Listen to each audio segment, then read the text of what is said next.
बंगाल सरकार को अंधेरे में रखकर केंद्र सरकार बांग्लादेश में आलू को निर्यात कर रही है। इस गंभीर आरोप बंगाल सरकार के कृषि विपणन मंत्री बेटा राम मन्ना ने लगाया। उन्होंने बताया कि अभी उनके राज्य के पास 6,02,000 मीट्रिक टन आलू का भंडार है, जो कि राज्यवासियों की जरूरत को पूरा करने के लिए पर्याप्त है। किंतु मुनाफाखोरी के चक्कर में कुछ व्यवसायी ये आलू को बंगाल से बाहर भेज रहे हैं। नए आलू की फसल के होने में भी अभी कम से कम 15 दिनों का समय लगेगा। इस दौरान दलाल और कालाबाजारी आलू की कालाबाजारी करके खुले बाजार में इसकी कीमतों को बढ़ाने का प्रयास कर रहे हैं, लेकिन राज्य सरकार इसकी कीमतों को संतुलित करने के लिए हर संभव प्रयास कर रही है।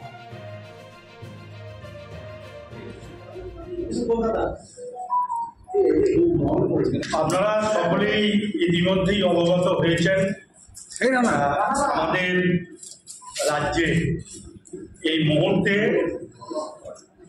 6,02,000 মেট্রিক টন আলু আমাদের গচ্ছিত আছে। গত 23 সালে আমাদের আলু উৎপাদন ছিল 63,05,000 মেট্রিক টন। এবারে 2024-এ আমাদের রাজ্যে আলু উৎপাদন হয়েছে 58,08,400 মেট্রিক টন। আপনারা ইতিমধ্যেই জানেন যে টানা ঝড় এবং বৃষ্টির জন্য নতুন আলু চাষ 15 দিন পিছিয়ে গেছে। অর্থাৎ যে নতুন আলু আমরা ডিসেম্বরের 20-25 তারিখে পেতাম, সেটা পেতে জানুয়ারি 10 থেকে 15 তারিখ পর্যন্ত অপেক্ষা করতে হয়। এবং উত্তরবঙ্গে যে নতুন আলু পাওয়া যায় সেটা উত্তরবঙ্গেই খরচ হয়ে যায়। তাই স্বাভাবিক কারণে আমাদের আজ থেকে 40 থেকে 45 দিন এই পুরানো আলুকে আমাদের চালাতে হবে।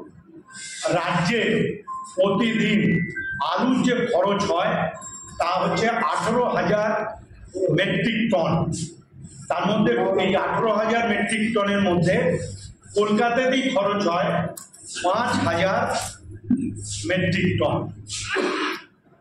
বর্তমান ডিসেম্বর মাসে যেহেতু নতুন সবজি ওঠে তাই আলুটা একটু কম খায়, সেজন্য ডিসেম্বর এবং জানুয়ারি কয়েকটা দিন আমাদের গড় হিসাব হচ্ছে 15,000 মেট্রিক টন প্রতিদিন খরচ হয়।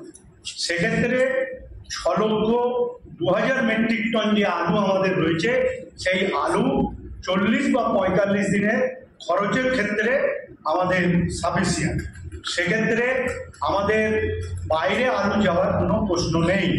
কিন্তু কিছু অসাধু ব্যবসায়ী যারা, আপনারা জেনে রাখুন, রাজ্যের আলুকে বাইরে নিয়ে গিয়ে একটা সংকট তৈরি করে কৃত্রিম দাম বাড়াবার চেষ্টা করছে। তার কারণ ব্যবসায়ীরা ইতিমধ্যেই কৃষকের থেকে 650 থেকে 750, 650 হচ্ছে নিম্ন এবং 750 টাকা 50 কেজি প্যাকেট আলু ক্রয় করেছে। সেখানে ব্যবসাদাররা কৃষকের থেকে এই আলু এই রেটে কিনে তারা বিক্রি করেছে 1,000 থেকে 1,070-80 টাকা পর্যন্ত। অর্থাৎ গড়ে 50 কেজি আলুর প্যাকেটে প্রতি প্যাকেটে 300 টাকা করে লাভ করেছে। কিছু অসাধু ব্যবসায়ী এর অতিরিক্ত লাভ করতে চাইছে।